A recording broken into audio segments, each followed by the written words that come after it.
Welcome, everyone, to the Most Accurate Podcast. I'm one of your hosts, Brandon Niles. With me is my phenomenal co-host, Jen Akins. Jen, how's it going, buddy? Well, it appears you and I are matching again for the second week in a row. The glasses, the shirt. I'm hatful, and you are hatless. So I guess there's this. Maybe people can tell us apart that way. I guess. I do text your family before every show. What's Jen wearing? I want to make sure I match. Like it's part of my weekly routine. Jen, don't take this from me. I will not. You are welcome to do that. But no, I'm good. I'm excited to be back streaming. We've moved from the off-season banter to the in-season banter. So I'm excited. And this season it's just you and I on the streaming show. It should be fun. We'll do some streaming, and we will answer questions as always. That kind of thing should be fun. How are you doing? Are you ready to rock? I'm doing good. I am so ready for football. I feel like I'm more excited than usual for some reason. I just really want to sit down and just take in all the football this weekend. I can't wait. I'm psyched. I'm psyched that we have people here already chatting in the chat room. Thank you, Samson, for joining. Don't worry, Sam Howell will come up later. So absolutely. This is our weekly streamers show. So welcome. We're going to highlight the quarterbacks, tight ends, kickers, and team defenses that you should be targeting as streaming options for the upcoming week. We'll be here every Tuesday at 3:30 Pacific Standard Time, 6:30 Eastern Standard Time. It's going to be a lot of fun. So before we dig into questions and streaming options, and I see a question in the chat already, I do want to do a quick better in best ball segment. We're going to do this throughout September just to discuss some players who are better in best ball before we dig into the streaming options. They might be worth drafting and rostering in underdog best ball leagues where we like these players, but may not be the best week to target them in redraft in your fantasy lineups despite widespread availability. So I picked a couple players who I have interest in rostering in general, but not necessarily this week. I picked a quarterback and a tight end. I want to start with Kenny Pickett, Jen, who we've talked about a lot. We've talked about the Steelers a lot. I'm worried about him this week against the 49ers. What are your thoughts on Pickett? Yeah, this is a typical better in best ball situation because I don't know. I mean, unless you're in a 2-quarterback league or a super flex, I don't think you're considering Kenny Pickett this week against the 49ers, or at least you shouldn't be. There definitely are other options. So, like you said, we like him in best ball, not so much for week 1.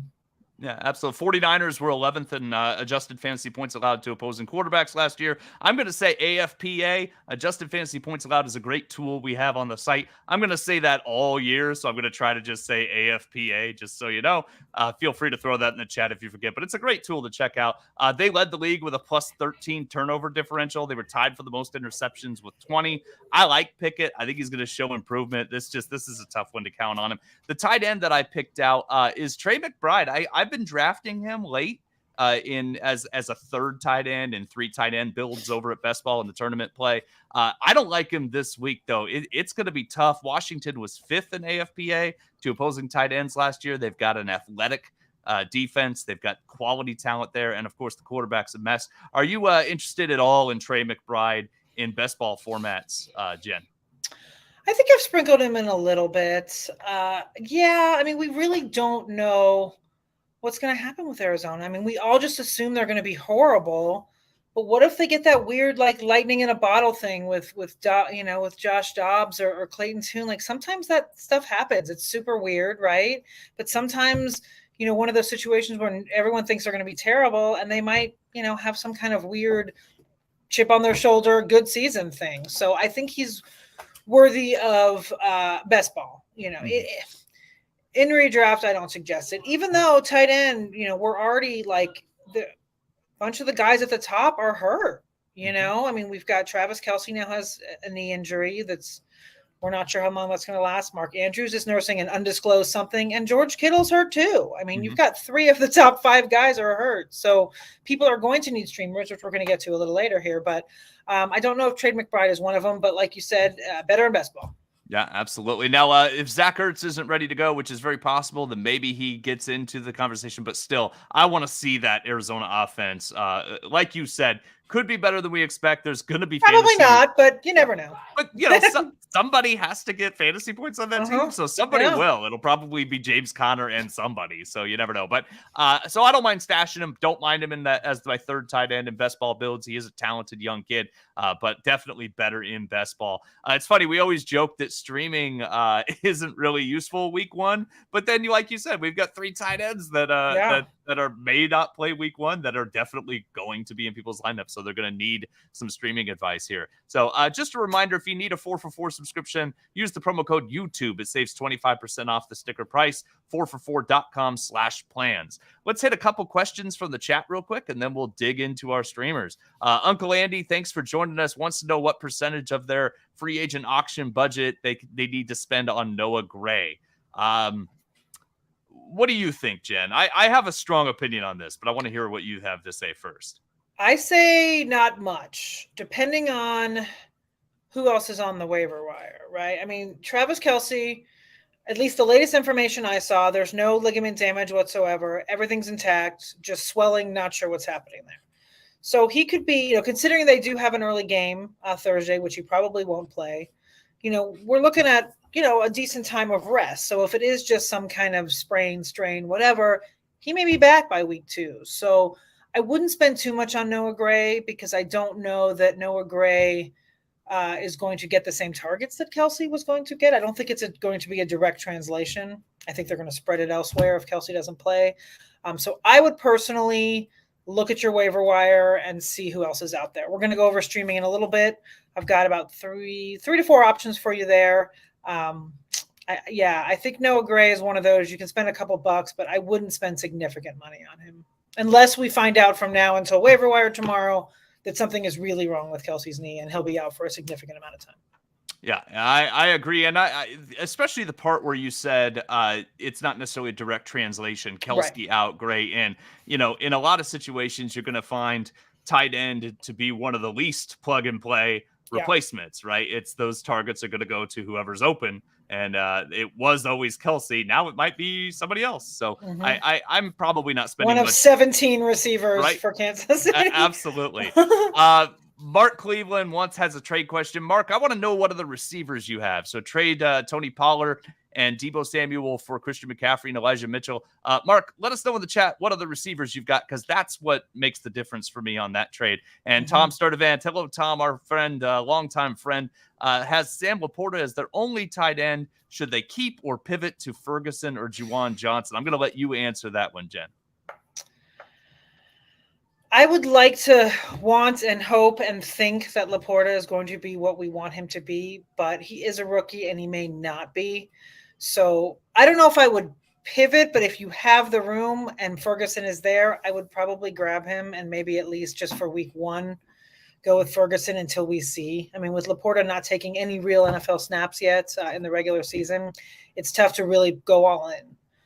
So if you have somebody on the end of your bench that you can really get rid of, I would pick up someone else just for this week, just to see what we have with Laporta and how they use him. Yeah, sounds exactly like what I would say. And I prefer Ferguson over Juwan Johnson, but I have a feeling we'll get to that here in a little bit. Let's go to our streaming options. As a reminder, we only discuss the streaming option if they're available in 40% or less of Yahoo leagues. So if your favorite option isn't discussed, they're probably rostered in too many leagues. That's probably why. So let's start with quarterback. I'm doing quarterbacks this year with a lot of help from Justin Edwards' weekly streaming article over at 4for4.com. It's available and up there right now. I picked my players first, and then I read his article, and it sounds like we agree on the top 2 at least, which is nice. I've got 2 really good streaming options and 2 streaming options for you. So I'm going to start with Sam Howell, who's everybody's favorite buzzworthy player right now. He plays against the Cardinals, who lost a ton of talent on defense. They were 21st in AFPA last year to opposing quarterbacks. They weren't very good to begin with. Now they lose J.J. Watt. They lose Isaiah Simmons. They lose a couple other players on that defensive line. They're going to struggle a lot. And Sam Howell, in his 1 start last year, he threw for a touchdown and ran in another. He had 35 yards on 5 carries. He was a massive rushing threat in college. I like Sam Howell. I like the talent. He's got talent around him. The coaching staff is motivated. And you look at him in the preseason, he completed 75.7% of his 37 pass attempts, tossed 3 touchdowns, no interceptions, 122 QBR. That's his preseason numbers.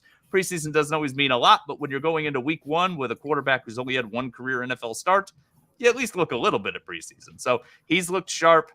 Good matchup, and he's the type of player I think you can hang on to and maybe stream for a little while, especially in 2 quarterback leagues if you can keep him. Right now, he's available in, I wrote this down, I don't have it in front of me, 22% he's only rostered in 22% of Yahoo leagues. That's pretty incredible. So, Jen, what do you think of Howell?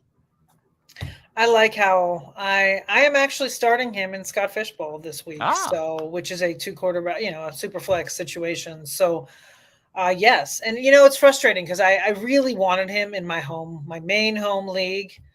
And I just couldn't get him on the roster. I had too much going on. And then, of course, someone picked him up like yesterday, and I was bummed because I was kind of, hoping I could sneak him in later. But I like him. I hope he's who we all want him to be.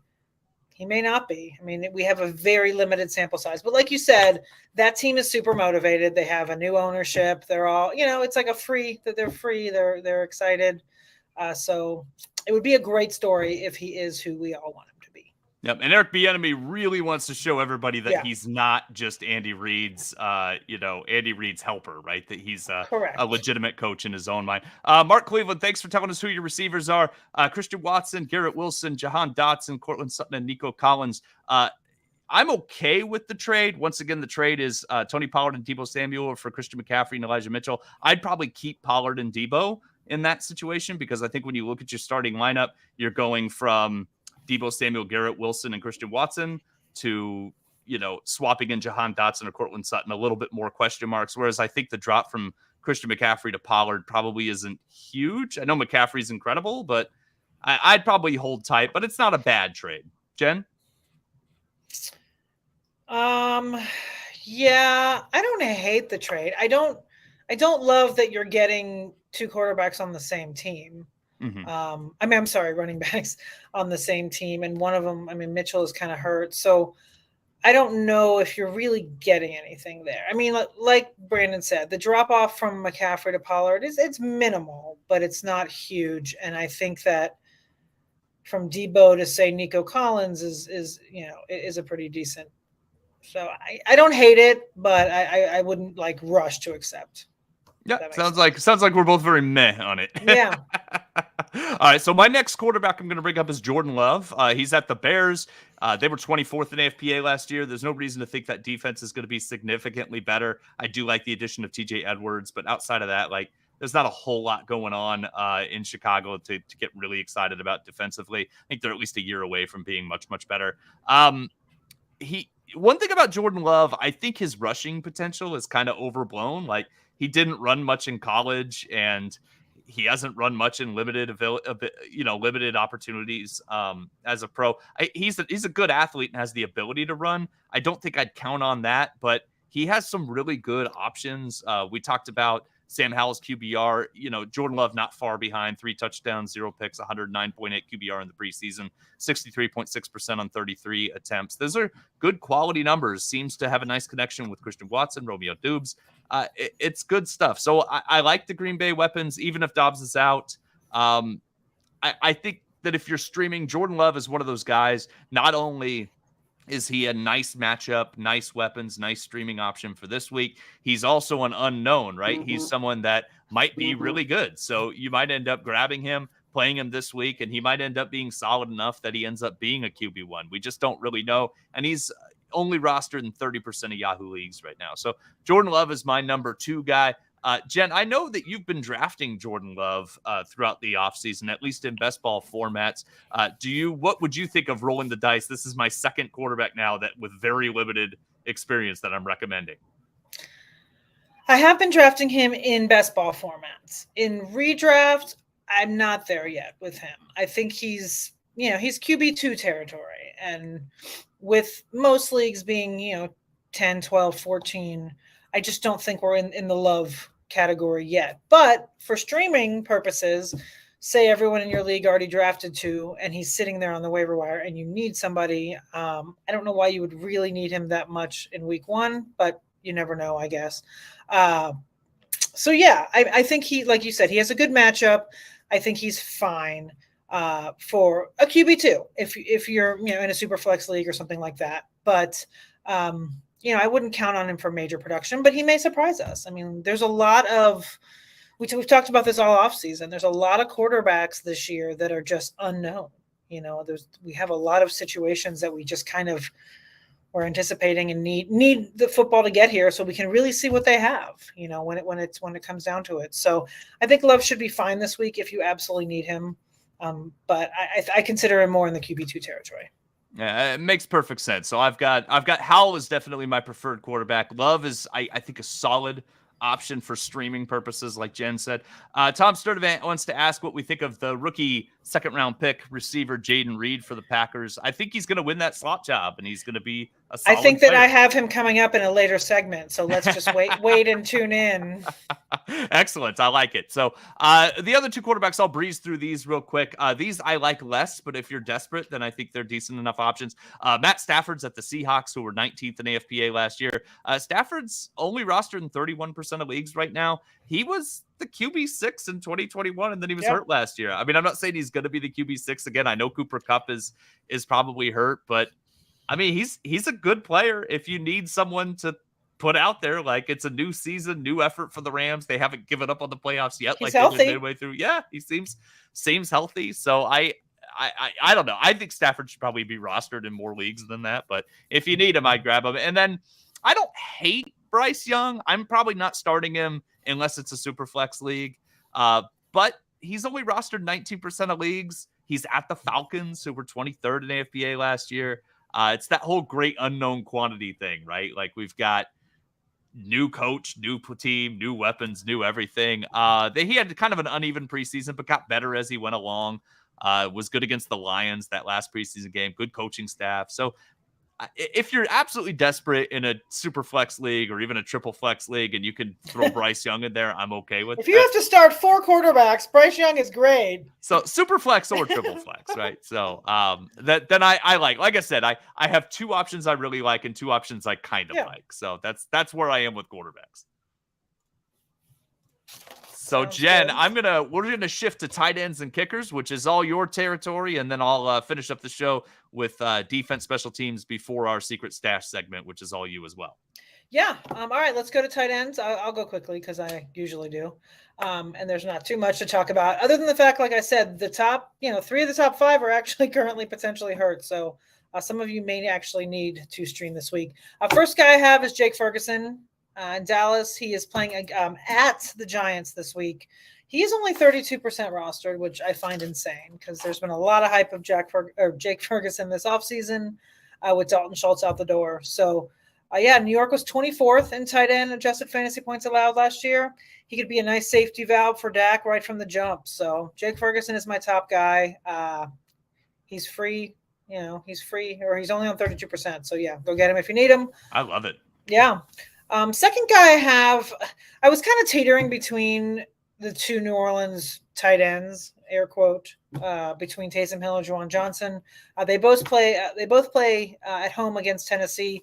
Thinking about it more, I'm leaning more Taysom Hill if he's a tight end in your specific site. Alvin Kamara suspended. Kendre Miller could be limited. I think Hill might get a lot of random, runs and things at the tight end position. So I think he's a nice play this week. Titans were 28th versus the tight end last year. So that's why Johnson comes into play as well, because I feel like either of them, Hill is 15% rostered and Johnson is 38% rostered. If you're on a site, I can't remember the specifics. Some sites have Hill listed as a quarterback. Some have him listed as a tight end. But if you can snag him and put him in the tight end position, I think this is a good week for it. Anything to say on that? Are you good, Brandon? I just like it. He's kind of a cheat code at tight end. He's worth rostering in general just because you can plug him in and you might get – it's that big boomer bust guy, right? He's going to get a touchdown or nothing. I'm shocked that he's only on 15%. I feel like if you're going to draft a second tight end, you might as well throw him in there because and he's rostered in every league I'm in, but only 15% of Yahoo for some reason. Last guy I have, I don't love. I feel like between those 3 that I just mentioned, you can find someone. I just had to throw somebody in the mix. It's Hunter Henry. At home against the Eagles. He's 16% rostered on Yahoo. The Pats are kind of limited in pass catchers. I mean, they have a whole bunch of people, but none of them are really anything. So I feel like, Mike Gesicki has actually been dealing with shoulder injuries. So I feel like in larger formats, Henry might be a decent option this week. Don't love it, but he's an option. He's another guy who gets those red zone targets quite frequently, which makes a lot of sense. No, I love those tight end options, especially Ferguson. I think Ferguson's going to have a good season. I'm not sure, like you said, he's got a ton of buzz. I'm just surprised he's not rostered everywhere. I feel like he's been one of kind of everybody's favorite sleeper. Yeah, I think it's more in the fantasy community. I think now that the normies are out drafting, they're not drafting Jake Ferguson, so that's why he's available. The people with better things to do than obsess over fantasy sports. The people who have not been thinking about fantasy football since March, like the rest of us. All right, should we move on to kickers? Let's answer a quick question from the chat. CJ Chris asked if they should start Khalil Herbert, Javonte Williams, Zach Charbonnet, or Jahan Dotson at the flex this week in a half PPR league. I would throw Charbonnet out of there. I want to see the touches before I trust that, especially with Kenneth Walker listed as the starter. The other three are all good. I like Khalil Herbert. I trust his workload the best. What do you think, Jen? Well, I did see today that supposedly Terry McLaurin's okay, but you don't know that. So I feel like if the turf toe is legit, Dotson would be a great call there against Arizona. But I don't hate Herbert. Javonte Williams, I'm sure he'll be fine at home against the Raiders, but I still worry a little bit about that knee. So for me, it would be Dotson or Herbert. Excellent. And we got another one, Just Flow. Needs a wide receiver and a flex from Jahan Dotson, Christian Kirk, Sky Moore, Drake London, David Montgomery, Raheem Mostert, and DeAndre Swift. I mean, to me, it's comes down to Dotson or Kirk because I'm starting Drake London, right? So yeah, I mean, London against Carolina, that's a must start, I think. So yeah. The Carolina was actually dead last year in wide receiver adjusted fantasy points allowed. So I think London is a must start. But as far as the others, we just talked about Dotson. I don't hate Montgomery. Mostert, I think, is a good start too. I would not start Moore or Swift. Nor would I. A full PPR, Dotson or Montgomery's fine. Kirk is fine. So wherever you want to go in that. I'd probably go London and Dotson just for fun, but Montgomery's probably the safest of those options. The good news is you have good options. Yeah. So Montgomery's the most likely player this week, I think, to end up with like 14 carries, 60 yards, and a touchdown. I feel like that's what we're going to see from David Montgomery almost every week. I drafted him in a league that I kind of waited on running back and loaded up on wide receiver. So I hope so. I think he'll be steady. I really do. So let's go on to kickers. Yes, my favorite, and nobody else cares, but I do. And this is a good. Last year we used to do this. Is this a good week or a bad week? I didn't ask. That. I should have asked you. Is it a good week? Yeah, I would say it's a good week for quarterback and tight end so far. So it is a good week for kicker. There's a lot of options. I actually had to whittle down my list, which is very rare. I have, I write the weekly streaming column. I think I put 6 in there this week. I'm not going to do all 6 on the show, but there are 6 on there. All right, let's go. My very first streamer this week is one Greg Joseph. We're back. He's a familiar face in the streaming, but he's back. Week 1, he's at home in the Dome against Tampa Bay. They have the 4th highest implied team total of the week at 25.75, and they're 6-point favorites. So to me, that's a slam dunk. All the processy metrics that I look for are there for Joseph. So he's the number 1 guy for me there. Another guy I'm surprised is available. Like he's another kid. Yeah, like he's only on 15% of rosters. Like I don't know who people shocking.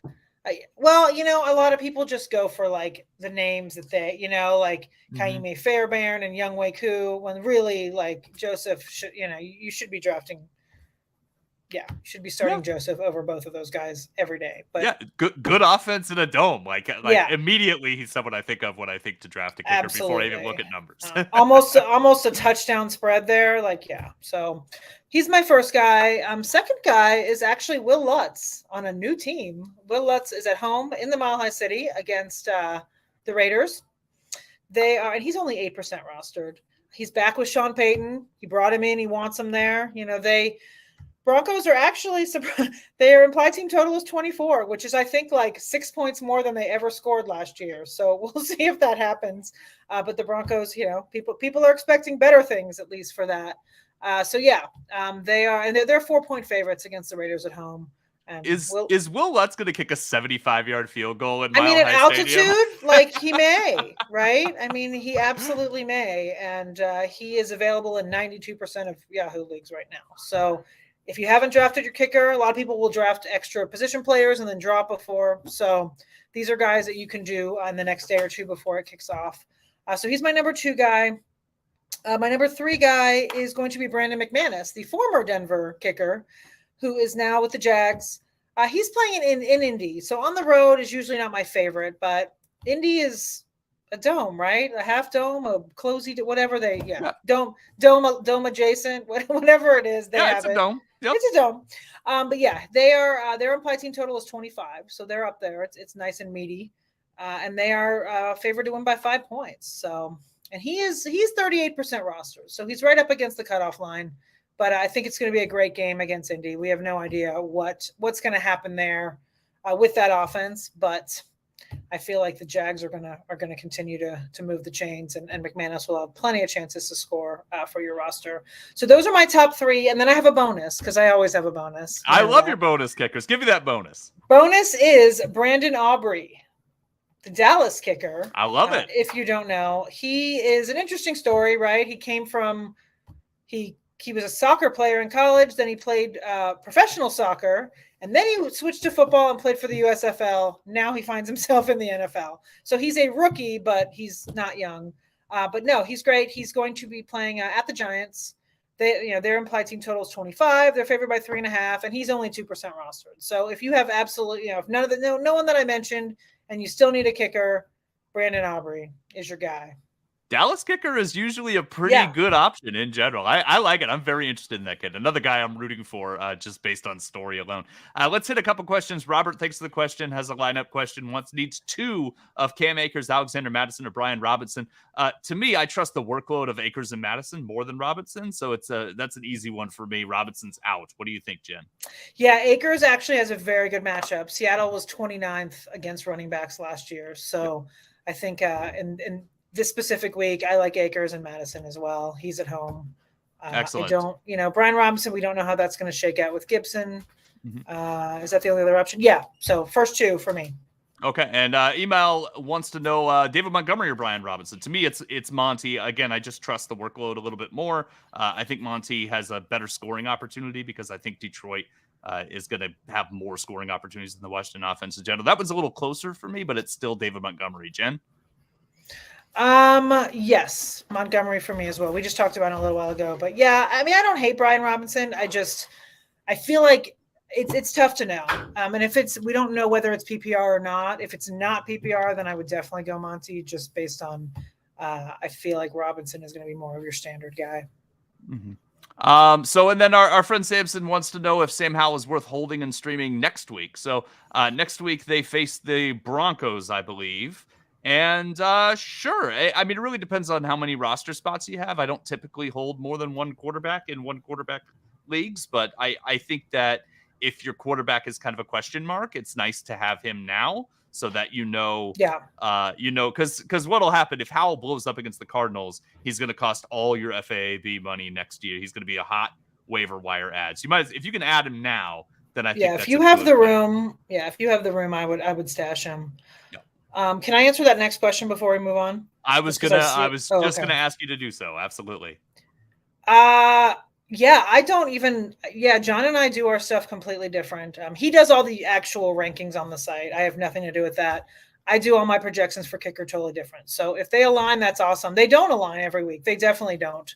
Because I have people ask me, like, John has so-and-so second and you don't have him in your thing. So it's cool that they align this week. That means we're kind of in the same mental space.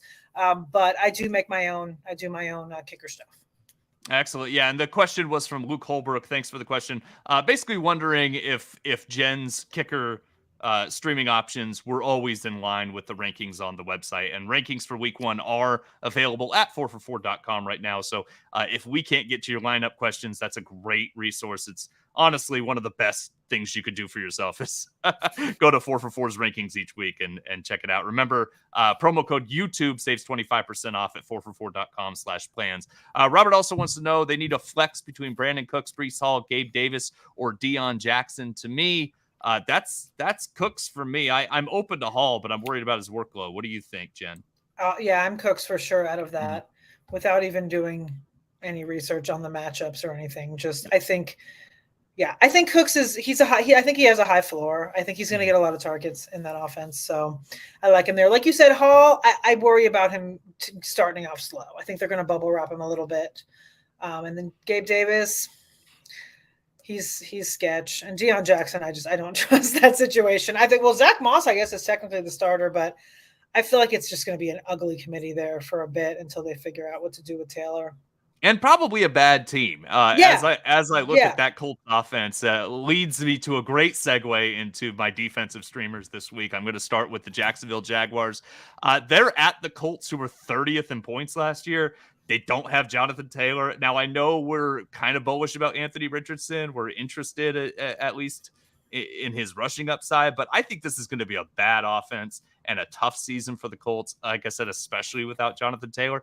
And the Jags were the number 6 defense last year in Yahoo League scoring. So I know defense is very widely league to league, but the Jags were a good fantasy defense last year. They're only rostered in 26% of Yahoo leagues right now. So this might be a team you could just grab. Like they were tied for 4th with 27 turnovers last year. And there's actually a reason to think they could be better because they only had 35 sacks last year, right? And when I'm looking at defenses to stream, I look, are they playing someone crappy? Do they get to the quarterback? Do they turn the ball over? That's what I'm looking at, right? Right. So 35 sacks last year, that's half as many as league leader Philly, although really 20 less than the Chiefs, which are number 2. Philly was ridiculous in sacks last year. And they've got Josh Allen and Trevon Walker. If Trevon Walker takes a step, like we kind of expect him to do, he showed flashes as a rookie.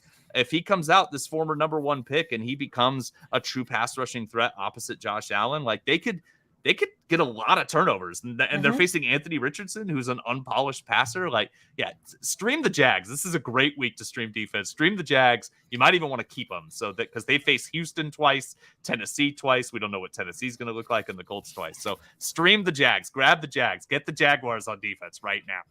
I think he likes the Jags, people. Yeah, absolutely. That's how we do. Number 2, the Packers. They're at the Bears, 28th in points last year. You know, we worry a little bit about Justin Fields being able to ring up some score if he has that natural progression we're hoping for. But the Packers were the number 12 defense last year, tied for 11th with 24 forced turnovers last year. Justin Fields can turn the ball over. The Bears aren't expected to be particularly good. They might be better, but there's still question marks. So in 2 games last year, the Packers limited Justin Fields' Bears to 29 total points and 3 interceptions. Packers are a good option too. And then if you're absolutely desperate, the Minnesota Vikings face the Buccaneers and Baker Mayfield, potential Mike Evans holdout. Vikings were tied for 8th in turnovers last year. Now, make no mistake, the Vikings are not a good defense, so it may not pan out very well for you. Disclaimer. But if you're looking at matchups and you're desperate and you can't get the Jaguars or the Packers, I kind of like the Vikings as a 1-week Hail Mary at it. You know what I mean? We'll see what happens. Absolutely. So, Jen, am I missing a defense? Are those the defenses? Am I missing anybody that you were thinking of going into the episode? You know what? Let me. I think the Seahawks. I think I had them kind of penciled in. I might be. I write this weekly newsletter, the deep dive newsletter, and against the Rams. Yeah, not terrible. Yeah, I think I'm trying to look. Yeah, I had the Jags, the Seahawks, and the Vikings in my newsletter yesterday. So yeah, I think the Seahawks against the Rams. Once again, like you said, similar to the Vikings, like they're not a great defense, but the Rams without Cooper Kupp. Rams might stink. It's very possible they did last year. They stunk last year, so let's hope they don't. But let's rapid fire some questions. Then we'll do our secret stash segment to close out the show. Matt Cash wants to know if they should use Noah Gray or use Juwan Johnson. I'm indifferent to those two. I wouldn't make any effort to make a swap. I would just start whichever one is on your roster. What do you think, Jen? Yeah, I mean, we talked about Noah Gray a little while ago, and I don't think that it's going to, he's not going to get all the Kelsey love. So I feel like Juwan Johnson's tough because I like him, but I worry about Taysom Hill stealing a little bit of that too. So if you already have Juwan Johnson, I would probably just roll with him, unless you don't have to give up too much. Like if you can get Noah Gray for free and you're dropping someone that you don't care about, that's fine. But I wouldn't spend any money or like a waiver priority for Noah Gray. Yeah, makes sense to me. K Peeps wants to know, needs to start one in a full PPR, Jahan Dotson, Drake London, or Cortland Sutton. We already actually talked about all of these guys in one lineup question. So I'm just going to reiterate and say we think Drake London's pretty much a must start this week, and we'll move on. And Walter Brown has Cooper Kupp out, Brandon Ayuk, Michael Thomas, Jacoby Myers, Rondale Moore, Shaheed.